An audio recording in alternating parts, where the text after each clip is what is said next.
gima ber ahinya mar ko jakom gi Sironyo. Achiel kachiel atiri nyaka e county ma ok abi fulo nyinge, kendo arwako Rosin Obala. Oyawore ja diaspora.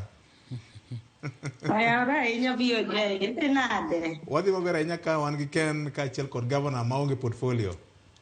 Wacha county ne jopiny ochopo chamo. Gavana maonge portfolio ahinya, ka namosi kabisa kata BOJ, kone Nyasaye erokamano ni wachako week manyien. Ivory Coast kono udhi maber, koso ukina Ivory Coast? Wacha kama intie jopiny ochopo. Anto ka na Ivory Coast, lakini koro ero weche, koro ero kethre korang nwatim nang'o. Erokamano ahinya, mi thuolo mar moso jo Kanyanam kaachiel kod wachonwa maber misebedo kilo gi marach ma isebedo kilo manyo timore joma koro rumoni. Amose nyikwara Mogi, kendo mana kaka pile wachoga ni Nyasaye okonyowa, kendo waneno week manyien, kendo ogone erokamano ni koritowa mawabet kwatwa kama pile, gine ma gimiyowa chiewo gokinyi, kata sani neno ka antiere kaunti tawacho ni nyaka twak gi jowetena. Mano okomora ahinya, en gimotimre kawuono gokinyi kane wachiewo, jang'wech miluongo ni Kiptum mano otho e accident kaachiel gi ng'ama nyiche puonje ringo. Aparo ni mano ne lit ahinya ma wachiewo godo.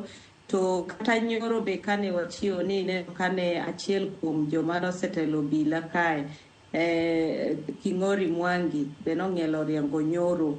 Mano ne en ng'ama ne watiyogo machiegni, kendo en ng'ama paro ni be ne ndalo moko tiyo tichwa mar fwambo ni kano wuoyo weche mag polis. Koro aparo ni magi gik mane okomora ahinya. Taparo ni ka koro wachako week manyien to koro wang'iyo ni to ang'o manyalo timore. Aneno ka nyithindo sani koro osedok e skul, ma pile nchi wasiko kwacho ni nyithindo dok e skul, nyithindo maonge basari mondo kony gi basari. Koro kaneno ka mopping up nitiere kendo sirikal wuok mondo mi nyithindo dhi skul, taparo ni mane en gima ber kabisa. Erokamano ahinya. Mana ka pod an kodi tarik 13 mar odiechieng' makiny, ka wamoke moka piny ngima biro dhi alo odiechieng' ma koro iyango ni to radio osekonyo e dongruok mar piny e yo machalo nade. World Radio Day 2024 ka higa ni giketo maino margi ni to wuoth osebedo nade chien kocha, to wasesudo nade, to nyime ka ang'o ma orito oganda e weche mag dongruok mar piny, ahinya ka wang'iyo radio kaka yor keyo gi lando weche machopo ne it jopiny e weche mag dongruok. Roslyn.